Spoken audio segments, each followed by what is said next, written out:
Eddie Hearn saying today that the offer was sent from Saudi to Anthony Joshua today. As of right now, what's your status with Saudi? I know that Alexander Usyk has signed with them. Your old pal Tyson seems to be having some problems. But at you and AJ, it seems like the offer is out there. Yeah, the offer it definitely is out there. There's a discussion that's been talking. It's a real thing. I think it definitely is going to take place.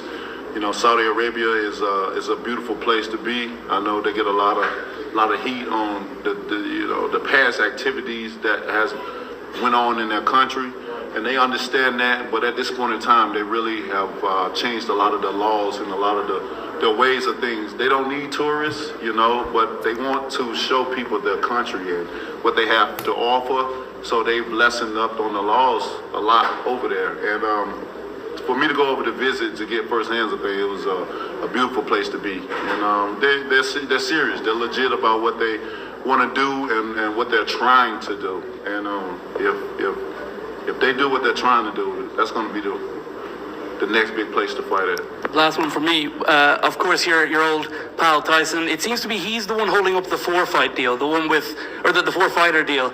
Can you believe that he is the guy who's standing in the way of him fighting Usyk, you fighting AJ, and then the winners fighting each other? Now, knowing him and knowing his personality, you wouldn't be surprised. You know what I'm saying? He's one of those type of people like that. He get indecisive at times. He one of those people that I have what I want to do, but when it's time to get down, I change it up, and I'm change it up and then change it up. So, when you know him, it ain't surprising to me.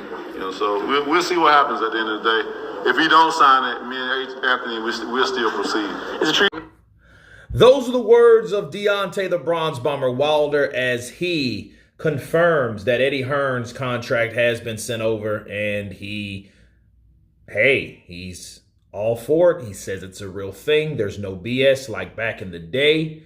So it's all good, and he did speak a little bit about Tyson Fury, as you guys heard.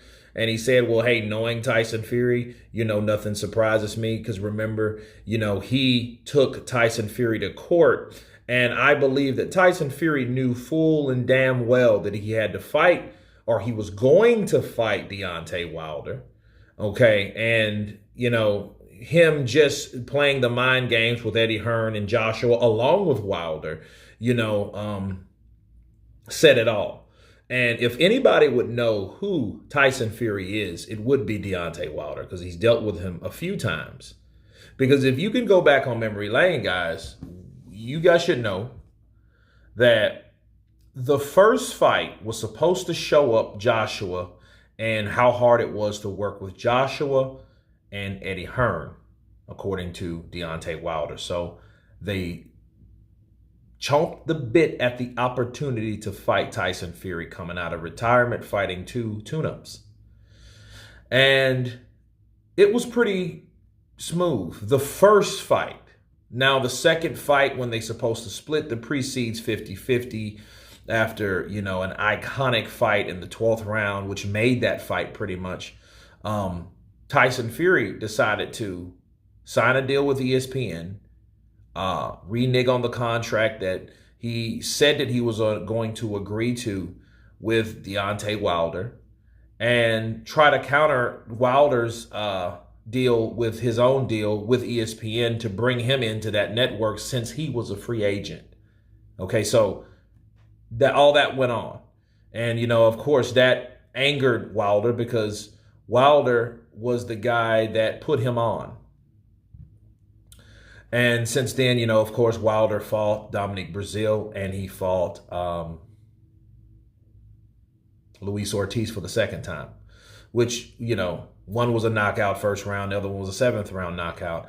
Then he loses to Tyson Fury, and then it started this whole debacle along with COVID and stuff. But, that lasted a long time in between those fights from early 2020 to late 2021, nearly 2 years. It took for Tyson Fury to make up his mind to finally fight Wilder. So, saying all that to say this, people, Wilder knows Tyson, and in the way he said it, you could tell he was calm. It's like, well, yeah, he's indecisive and he does shit and he, it's time to perform or it's time to act on something. He doesn't. You know what I mean? That's just Tyson Fury. He's just very problematic. And that's what Deontay Wilder was, conveying to everybody. And my counterpunch on that is that's true. I mean, Tyson Fury is a pain in the ass. He is. He's just a pain in the ass. He's the type of person that, he reminds me of a very eclectic, eccentric, problematic movie superstar. That's what he reminds me of. Somebody that, like, dude, I hate to work with that guy. He needs to be in Hollywood somewhere. I think his next career should be somewhere on Hollywood.